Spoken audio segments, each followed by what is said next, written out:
Uma vida com propósitos, de Rick Warren. Dia 34. Pensando como servo. Meu servo Caleb pensa diferente e me segue de maneira plena. Números, capítulo 14, versículo 24. Tentem pensar como Cristo Jesus pensava. Filipenses, capítulo 2, versículo 5. Servir começa na mente. Ser servo requer uma mudança na maneira de pensar, uma mudança de atitude.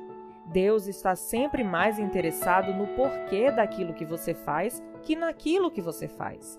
Atitudes contam mais que realizações. O rei Amazias perdeu o favor de Deus porque fez o que era justo aos olhos do Senhor, mas não de todo o coração.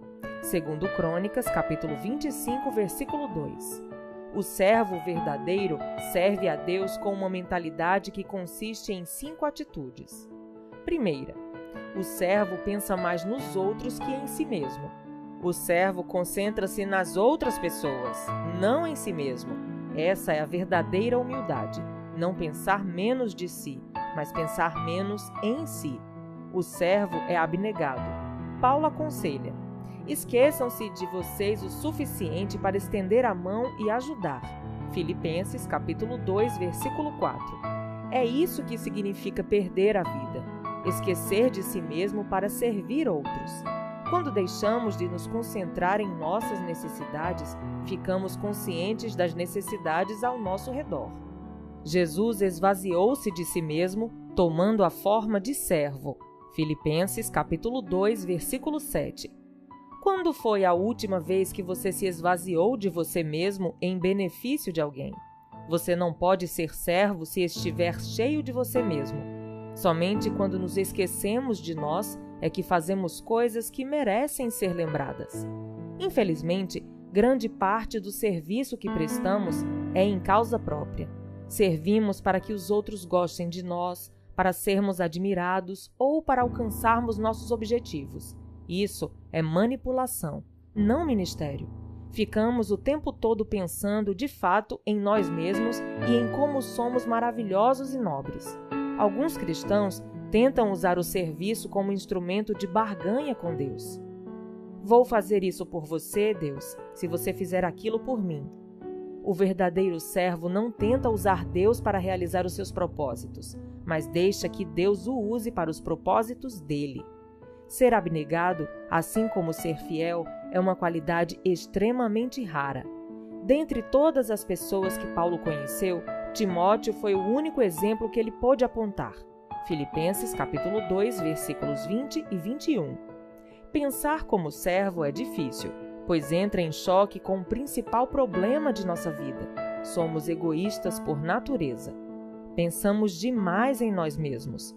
Por esse motivo, a humildade é uma luta diária, uma lição que temos de reaprender repetidamente. As oportunidades para servir aparecem à nossa frente dezenas de vezes todos os dias, dando-nos a chance de decidir entre satisfazer nossas necessidades e atender às necessidades dos outros. A abnegação é a essência do serviço. Podemos avaliar nosso coração de servo pela maneira de reagirmos quando somos tratados como servos por outras pessoas. Como você reage quando alguém não o leva em consideração, lhe dá ordens o tempo todo ou o trata de modo inferior? A Bíblia diz: se alguém se aproveitar de você para levar vantagem injustamente, aproveite a ocasião para praticar a vida de servo. Mateus, capítulo 5, versículo 41. Segunda atitude. O servo pensa como administrador, não como proprietário. O servo está consciente de que todas as coisas pertencem a Deus. Na Bíblia, o administrador era o servo encarregado de gerenciar uma propriedade. José foi esse tipo de servo quando prisioneiro no Egito. Potifar entregou-lhe a mordomia da casa, depois o carcereiro lhe confiou a prisão. Por fim, o faraó pôs aos seus cuidados toda a nação. O serviço e a administração caminham juntos. Veja em 1 Coríntios, capítulo 4, versículo 1. Pois Deus espera que sejamos dignos de confiança nas duas coisas. A Bíblia diz: o que se exige de quem tem essa responsabilidade é que seja fiel ao seu Senhor. 1 Coríntios, capítulo 4, versículo 2. Como você está lidando com os recursos que Deus lhe confiou? Para tornar-se um verdadeiro servo, você terá de resolver a questão do dinheiro em sua vida. Jesus disse: nenhum servo pode servir a 2 senhores. Vocês não podem servir a Deus e ao dinheiro. Lucas, capítulo 16, versículo 13. Ele não disse: vocês não devem, mas vocês não podem. É impossível. Viver para o ministério e viver para o dinheiro são objetivos que se excluem mutuamente. Qual deles você escolhe? Se você for servo de Deus, não poderá fazer nenhum trabalhinho por fora. Todo o seu tempo pertence a Deus. Ele exige lealdade exclusiva, não fidelidade de meio expediente. É o dinheiro que tem o maior potencial para substituir Deus em nossa vida. O materialismo é responsável por desviar as pessoas do serviço de Deus mais que qualquer outra coisa.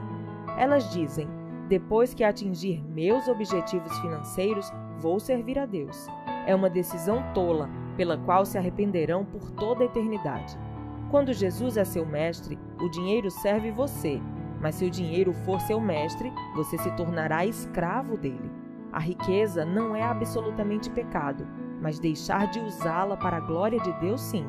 O servo de Deus sempre se preocupa mais com o ministério que com o dinheiro. A Bíblia é extremamente clara. Deus usa o dinheiro para saber se você é um servo fiel. Foi por isso que Jesus falou mais sobre o dinheiro que sobre céu e inferno. Ele disse: assim, se vocês não forem dignos de confiança em lidar com as riquezas deste mundo ímpio, quem confiará as verdadeiras riquezas a vocês? Lucas, capítulo 16, versículo 11.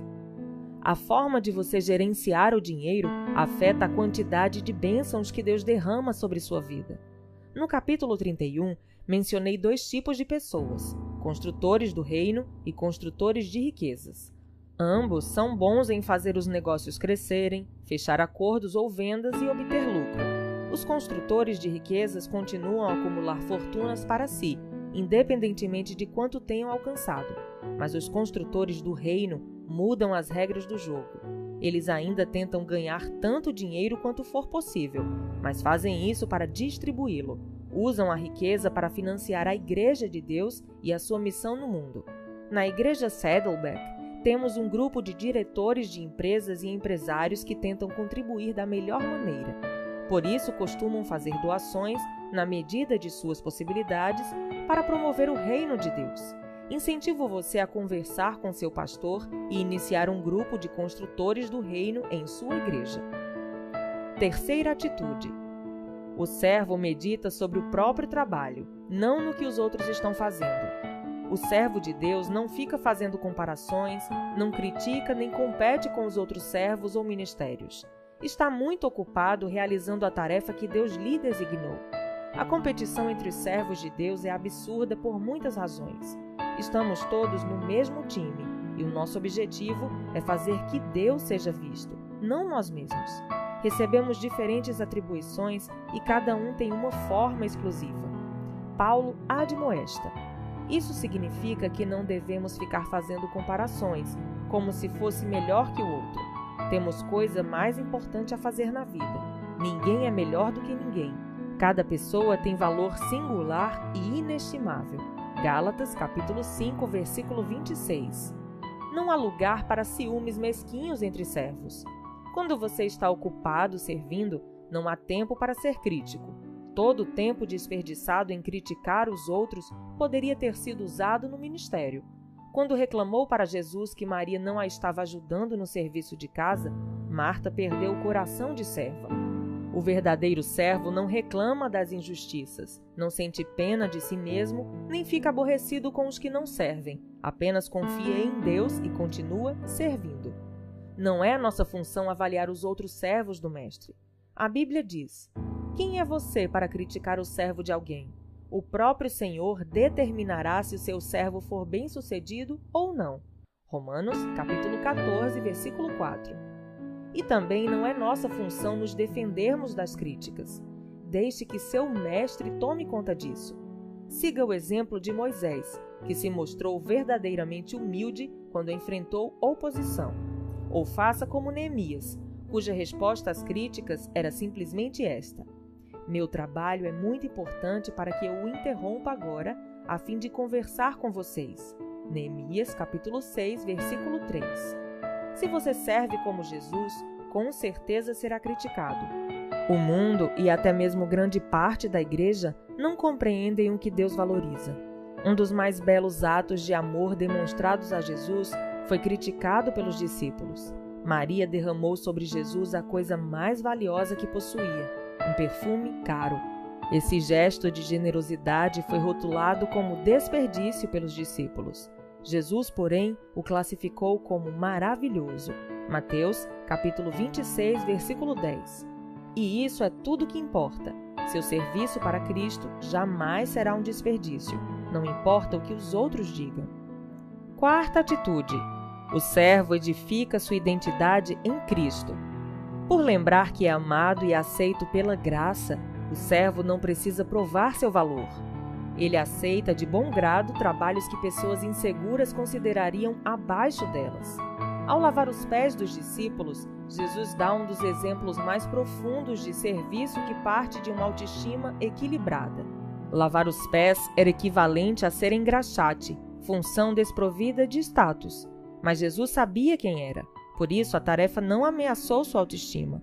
A Bíblia diz: Jesus sabia que o Pai havia colocado todas as coisas debaixo do seu poder e que viera de Deus.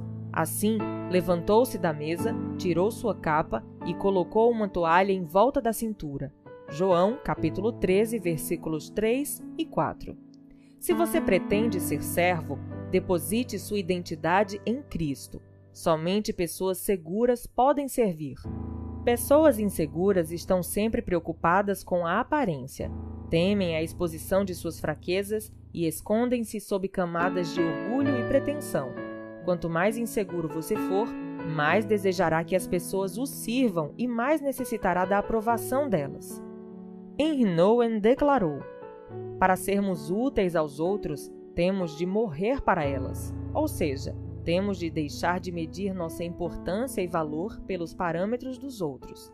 Dessa forma, ficamos livres para manifestar misericórdia.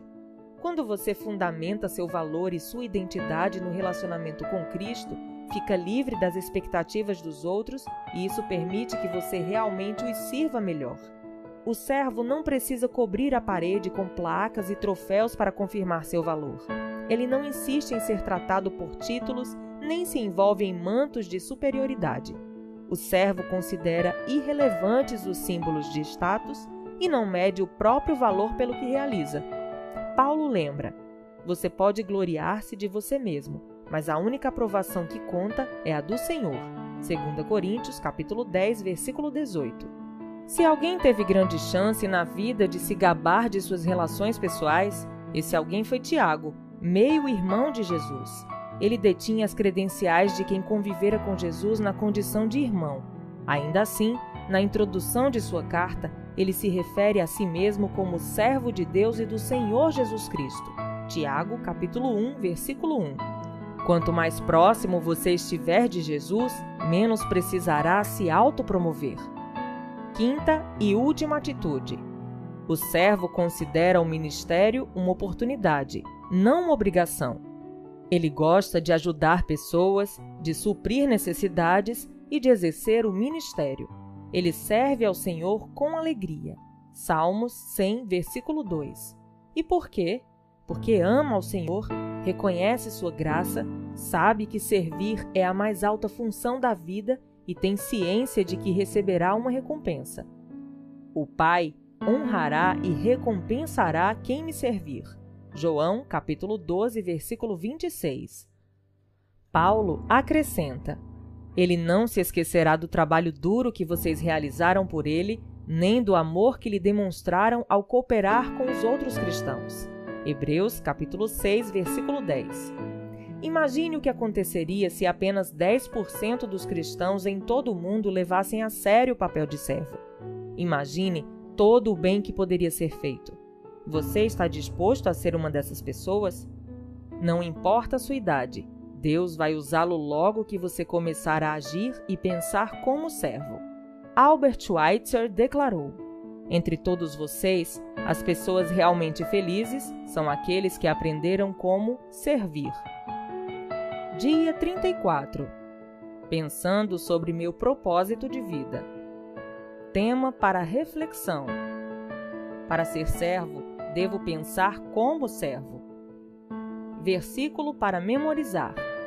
Seja a atitude de vocês a mesma de Cristo Jesus. Filipenses capítulo 2, versículo 5. Pergunta para meditar. Normalmente preocupo-me mais em ser servido ou em achar maneiras de servir outros? Até o próximo áudio.